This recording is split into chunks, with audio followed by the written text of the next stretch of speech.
there, and a warm welcome to another episode of Today's Parent, where we connect you with experts and provide you with information to make your parenting journey a bit more easier. Talking about connecting you with experts, today we want you to connect you with an expert who's going to take us through adoption. Have you ever thought about adopting a child? Then this show is for you. Welcome to the show. Let's welcome Shanice. Shanice Kaimenyi, what a pleasure to have you again.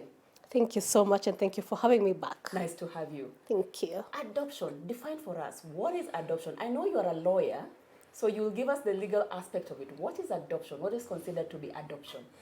Well, adoption is basically there are two ways to get a child: natural birth, right, and adoption. So adoption is where the legal technicalities come in, and the court actually declares that this child is yours by birth, and you'll be given a certificate of birth. So those are the differences: natural birth and adoption. Okay. Ways to get a child. Okay. Yes. So adoption is when the court gives me the child. Yes, and after quite a huge process, and then now you go to court and argue your case, and the court will give orders, and the child becomes yours. Like there's nobody who can take it away now. Right. Yes. Right. Take us through the adoption process in this country. How does it go like? Now, the first step is to identify an adoption society. Currently in Kenya, there are 6 or 7 located in different places within, mostly Nairobi. Right. And the branches outside of the county. So you go to one of them, and they actually counsel you and explain the repercussions and the effects of adoption. They give you paperwork for you to take to your doctor, to a medical report. They require the police clearance certificate, bank statements. So they give you quite a number of things that you have to present back to them, so that they'll come to your place and figure out whether it's conducive for a child. Okay. Yes, and then now the case committee of that society will sit. It has a doctor, a lawyer, social worker. It has a number of professionals sit case on case, case by case, and then come up with a decision. All right. If you're approved, then they start doing something called matching. So no, you don't go to a home and say, I want this child. They match for you, they're experts. And then once they get the child that is matching with your profile, you're told, go to this home, we found a child for you. So the parent goes and you start bonding with the child at the home. All right, Shanice, I want us to go back so you can Yes. take us in detail, step by step. When you talk about, number one, you identify the home you want to work with or the agency? Is that where it starts from? No, you identify the agency. So you identify the agency, and you mentioned there are 6 There's agencies. Bakna Kenya on Thika Road. There is Change Trust on Gong Road. There is Child Welfare, CWSK, on Langata Road. There is Bernardo's, Kenya Children's Homes. Oh, Thomas, that's different yes. from Thomas Bernardo's? It's a home and also a society. Okay. Yes, on Langata Road. Am I missing? There is KKPI in Nairobi West. Okay. Yeah, so those are the ones that are open. And Little Angels, Kindaruma Road. Yes.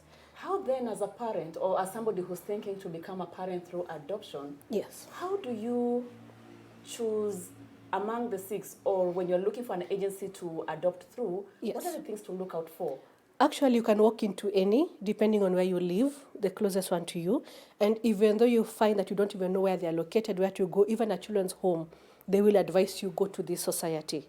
Yes. And they will give you the directions to the society. Okay. Then from there, the society will take it up. So then you mentioned after you go to the society, they take you through a counseling process. Yes. Why is that important? Very important, because they have to explain to you, a child, even Africa as a community, the whole world, a child doesn't just belong to the couple. It belongs to their society, family the members, village. the society. So they take you through counseling to explain, do you realize what you're doing, especially for the ones who don't have children. So they'll ask, do you realize what you're doing? Do you realize the repercussions of what you're getting into? What are the repercussions? It makes it sound that there's a negative connotation to it. Oh, not really. It's because, you see, with natural birth, you find yourself pregnant and you have to carry the child for 9 months. So you're preparing yourselves. You're buying the cribs and you're buying everything you need to buy. Very true. Yeah, but now for an adoption, this child is what I can say ready-made. So you have to be prepared psychologically that once this child is placed in your home, you are a parent, whether you gave birth or not. Can you take them back?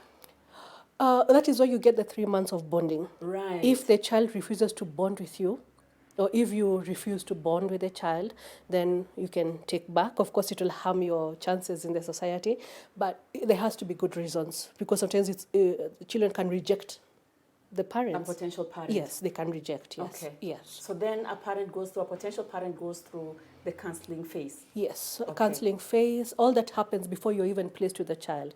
So once the child has come home, So then after counseling, the child comes home. after counseling, you go to approval. Sorry. So you go for approval To the case by the case committee. And the case committee, is it in court or is No, it no, at no. the At agency? the agency. At the agency, right? Yes, they have the experts sitting down to look at everything you've presented. If they're not satisfied, they'll tell you, tell the parent to bring ABCD.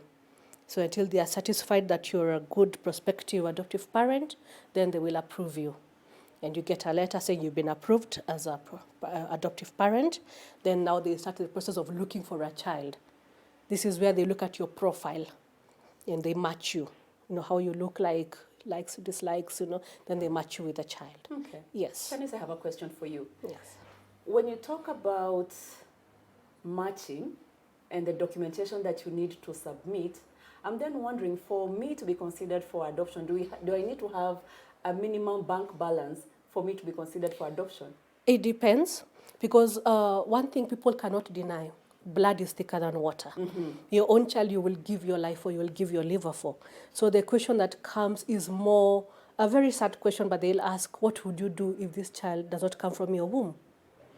So what are you able to provide for this child? Are you just taking a child because you don't have a child and society said you must have a child? You must have good reasons. So if you're not able to show that you can take care of this child, because the child is eating at the home, the child is going to school at the home. So you imagine you remove a child from that and you bring it home and then she becomes a house girl or something, then what is the point? That is why they check the ability. We're not saying that you have to be rich. Absolutely. Just ability to take you to care. You have a job, you have an income, you have backup in case you lose your job. You can take care of the child. Yes. Right. So what happens after the case committee part? Now, after they approve you, they take your profile to the homes that they work with. Each agency works with a number of homes, and then they are experts, they are social workers who match you. Yes, so they'll go around homes with your profile and they match you. This comes with looks. Complexion is very important. Sometimes where you reside, you cannot maybe take a child from, let's say, the nest in Runda and take them to Kibera. So because the child is used to a certain lifestyle. So this is all the things that they consider, and then they match with the prospective parent. Okay. Yes. What happens after that? They call you and tell you we found a baby in this home. So the parents will go. So they will, whether the home is in a new key or Nairobi, wherever it is, people make sacrifices. So for almost 2 weeks, they will bond with the child at the home. They cannot take the child out of the home in case I come to the home. Yes, yes. So some provide places to sleep, and some maybe you can come in every day. Just bond with this child in particular, and only this child, to see that the child will agree to live with you. Because at times the children are older, so they know that they are being adopted. And it happens even with infants. Even young, you have to bond with them. If they don't, you touch them, they scream, then you're told no. So you take the baby home for 3 months. There has to be a connection. Must be a connection, and you're being supervised, yes. Must be a connection. That must be a very tense moment. It's like an exam you need to pass. Well, at least the good thing is that we're human beings, so our babies tend to bond as long as, but there are some people who are just not maybe born to be parents, and a baby can tell that I don't think I'll be happy, because we all have instincts. Yeah. Yes. Okay. Yes. From the point of going to the agency to the point where you've gone to the home and you're playing with the baby, how long does that take? It depends, agency to agency, maybe about 3-4 months. But there are times when there are just no babies. Most people want girls, and now, so girls who are really adopted. Well. Yes, you choose the age and you choose the sex of the child, the gender. So, yes. I have a question there, because I thought that if you're a guy, you can't adopt a girl, and what happens that if you're a single man, or if you're a single man, yes, you can only adopt a boy on condition. For example, if it's kinship, if it's family. And then if, again, you're a homosexual couple, you're not allowed to, because Kenya does not allow that. Then if you're a single woman, you cannot take a boy unless you have a child of your own or you've adopted another child before. Of any other sex? Yes, mostly if you're a single female, if you have a girl, because that's the first thing you'll be given, and then now you can take a boy for your second adoption. Okay. Yes. All right. Yes. For the social worker, at what point do they come to the home? To your home? To my home, yes. Yes. Now this is when this is before you're approved. They come over to see, do you have space? There are people who, for example, a couple and they live in a room. So, and somehow they have somebody working and cleaning for them. So the agency will figure out then how, where are you going to put the baby? Because in some cases you're not even allowed to sleep with the baby in the same, because maybe even the bed is small. The child is used to being in a crib. You cannot. Yes. So there are a lot of things to consider. If children are in cribs, then you cannot take this child and start sleeping with the child. All right. Yeah. So must have space for a crib. Where will the child play? Is it safe outside? Is it, conducive for this child? Yeah, so they take these extra measures again because of the fact that it's not blood. That is why they have to really protect. These are children of the government. Yeah. So the government will take every step to protect them. Yeah, to make sure they're going to a good place. Okay. Yes. As a legal practitioner, you're a lawyer, Shanice. Yes. At what point do you come in the process? After the 3 months, everybody's satisfied, the child is happy, the parents are happy, then they come to a lawyer. The agencies will always advise you go to a lawyer who practices adoption, because it's very different. Oh. Yes.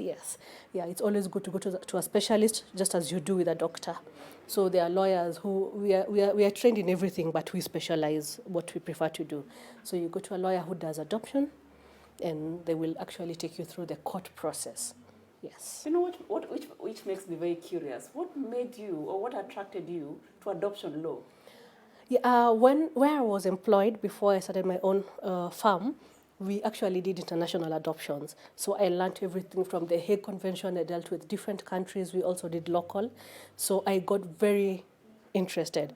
When you see, because we volunteered because of our job, we went to children's homes. So when you see the difference between a child in a home and a child placed with a loving family, and you see how that child just grows and just blossoms.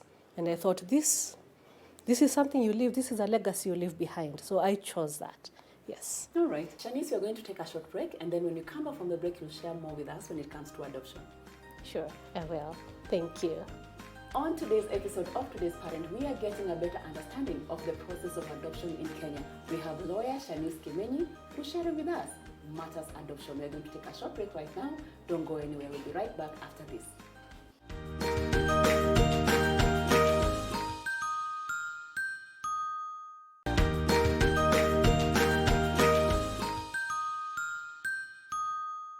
Welcome back to today's episode of Today's Parent, where we are talking about adoption. In studio today, we have Shanice Kimenyi, who's a lawyer, taking us through the process it takes to adopt a child here in the country. And right now, we are going to find out more when it comes to adoption, the challenges we need to look out for, and any other pointers she can share with you. Shanice. Yes. We are back from the break. It's still lovely to have you. Thank you so much. I'm happy to be here. Always a pleasure. We have a question that has come in from Francis, and Francis's question is, what is the difference between adoption and fostering? Right. Fostering is temporary, while adoption is permanent. So fostering is renewed every year, and the checks are not as stringent as those for adoption. Okay. Yes, but adoption actually gives you parental rights. You can make decisions as to school, hospital, all these decisions. Okay. Yes. So what qualifies somebody to be fostered? Any child in Kenya can be fostered. You go through the children's department and the home. This has nothing to do with the agency. But the problem with that is that if you don't renew every year, it means that the child can go back. So exposing a child to maybe different parents all their lives, could really be devastating for them. Okay. Yes. Is it a popular option for parents or? They're trying to make it now, but no. Because again, as I said, you can't give a child a name or an identity. Okay. Yes. Okay. It's a funny joke I was sharing with my colleagues before we came back from the break. Yes. What's the cut-off age of being adopted? Can you be adopted beyond 15, 18, 20s, or it's childhood only? Childhood only. Only a child can They be just adopted. define under 18. So under 18 downwards? Yes, because they're, at 18 you're an adult, so they presume you should be able to make your own decisions, even have your own child. Wow. Yes, yes. So for a child who's 18 and over, don't have maybe possibly they're orphans, what are the opportunities for them to have parents? So they cannot be adopted, they can only No. be fostered? They, I think even fostering, I don't think they can actually be fostered because Wow. again, everything is children's department, children's offices, children. But what happens is that if there's somebody taking care of their school fees, and that person stops, they can actually sue that person to continue paying for their education. Is that so? Even a natural child can sue their parents after 18 for them to pay for their education. So the maintenance can continue until they're able to sustain themselves. But it's not, no, this is for only children. You know, recently there's been a case of somebody who sued their parent. Yes. They want to do an MBA. Yes. They are in business, but they feel since I'm still a child of my parent, you need to pay for my MBA. No, not really. You can easily lose that case, especially if your parents have already given you the degree, and that is all you need for you to, yes, to sustain yourself. Yeah, so they have educated you to the point where it's move out and get a job. All right, Yes, all right. yes. Let's get back on track. Yes. We started at the beginning with what adoption is, what the process of adoption is in this country. What are the challenges a parent can or somebody can anticipate when they're planning to adopt? If you're not patient, if you get irritated fast, then it will be very ugly for you, because adoption is very patient, right from the stage of application and getting all the paperwork done, then waiting for a child and waiting and waiting. Some people have waited even over 1 year or two. Oh, so it can take a long time. It can take a long time to at least that process. Then now coming to the court again, depending on the county you're going to, you also have to be patient because things have to be done, reports have to be made, strangers coming to your home and evaluating the whole house. So you have to be, patient for that to happen, because at the end of the day, you're getting a gift that is, it's a child. It's not a car. It's not a piece of land. It's a human being.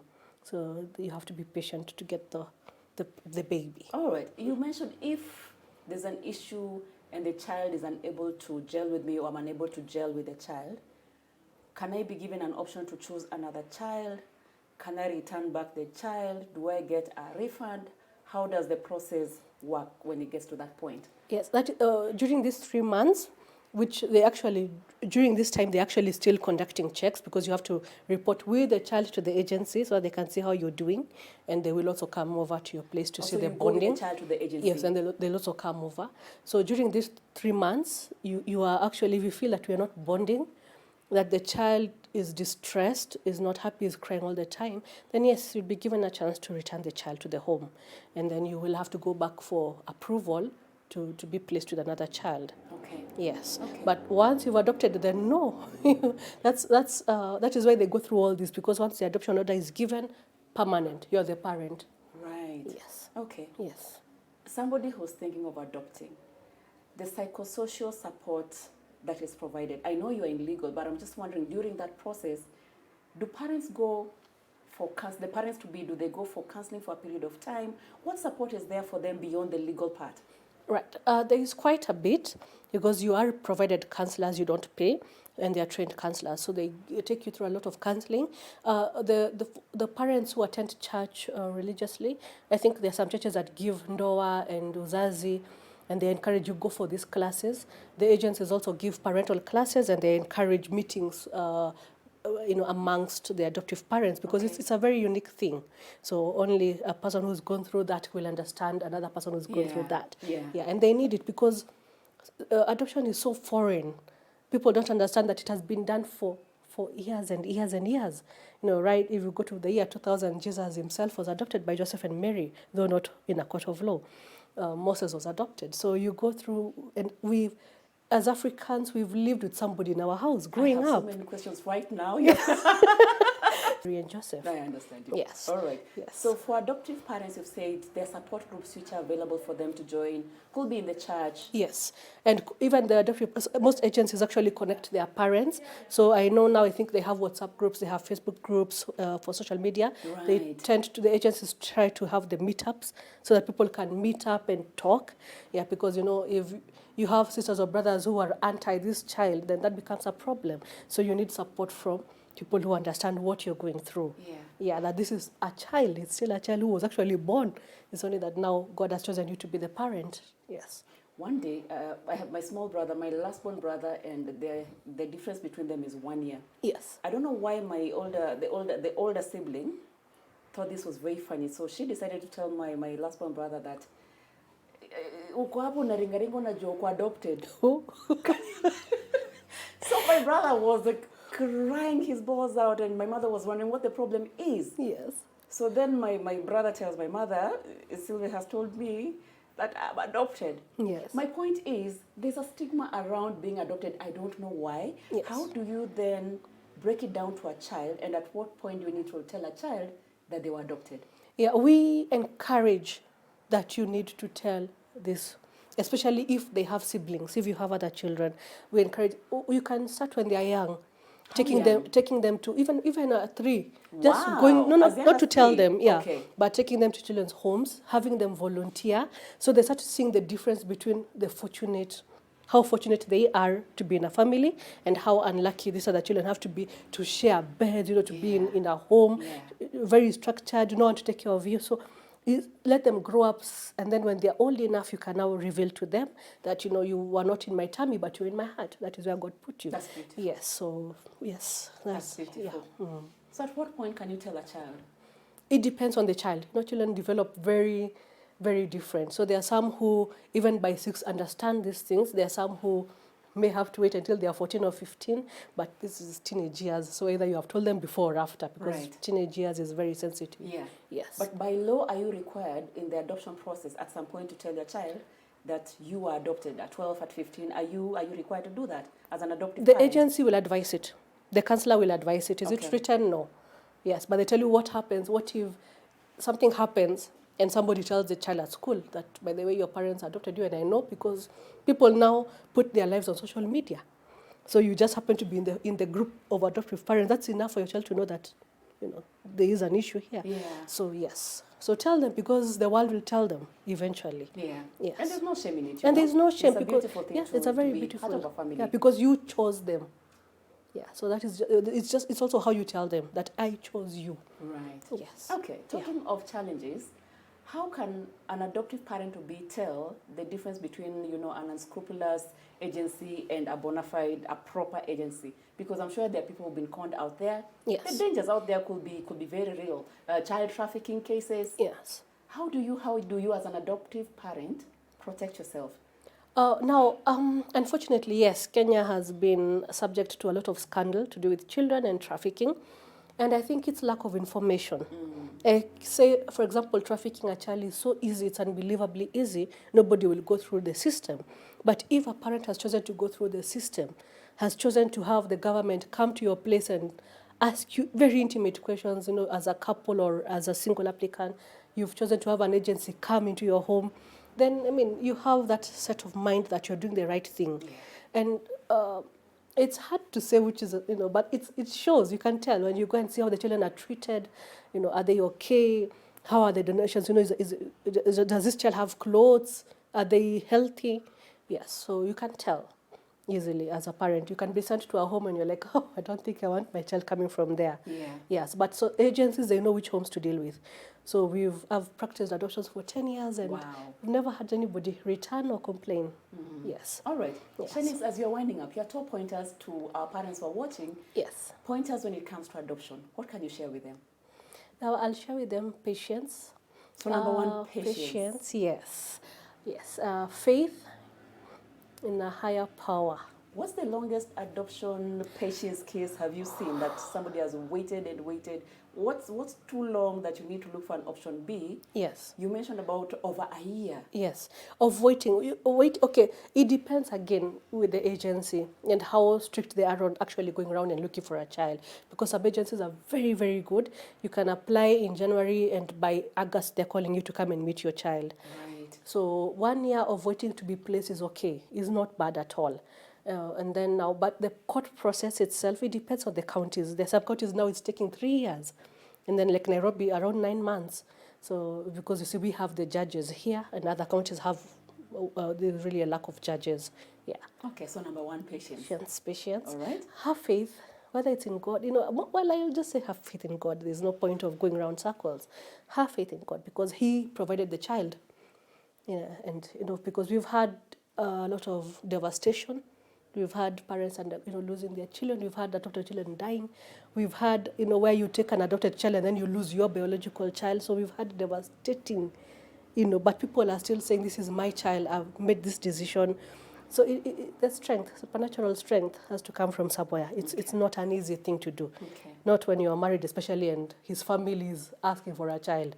Your body can't. His body can't. So. Okay. Faith, wisdom. Are there cases, I'm just wondering, are there cases of children who then grow up in an adoptive setting and then decide at 18 or 22? Yeah, it's fine. Just like your own child, they can move out. It doesn't mean you stop your obligations. If they need to be, they need your help, then you help. No, and if they decide they want to look for their biological parents, yes, and cut off ties with you, how can a parent handle that? It rarely happens, but either way the records are kept. Because we've actually had somebody coming. Even in this country? Yes. If I want to trace who my parents are, if I was adopted, I can find out? Yes. In June, July, somebody went to Buckner Society on Thika Road from the US, and she had just come to thank the society because of where she was placed. And she came, looked at her file, saw her pictures as a child, because some of these children are abandoned there are some we've picked up from the latrine. So, you explain to them, by the time you're being picked up from the latrine and your life is saved, how would you trace, or how would you go back to those parents who threw you away, who actually killed you? Yeah, so, but their history is there. We don't put it away at all. We never close our files. All right, so a child can always trace back their roots. Yes. And we give the parents everything from when the child was born or abandoned. Every information is there, from the police letters, from everything is there. Yeah, so you can trace your roots if you want to. Yeah. Thank you so much for coming to share, Shanice. Thank you too. Thank you so very much. We have a better understanding of adoption because of you. Thank you for your time. Thank you so much. It's a passion of mine. Thanks. And with that, we come to the end of today's episode of Today's Parent, where we had Shanice Kimenyi, a lawyer who took us through adoption, the process of adopting in this country, and why it's important for us to give a chance to a child or two out there. If you need more information when it comes to adoption, please send us an SMS, and we'll be able to connect you to Shanice. I hope you enjoy the show. We've been here in studio at Little Cribs, the home of exciting, durable, and affordable kids furniture. If you're looking for information when it comes to parenting to make you a better parent, head on to www.supermama.co.ke. It's been a pleasure having you. I have been your host, Christine Casina. We look forward to having you next time.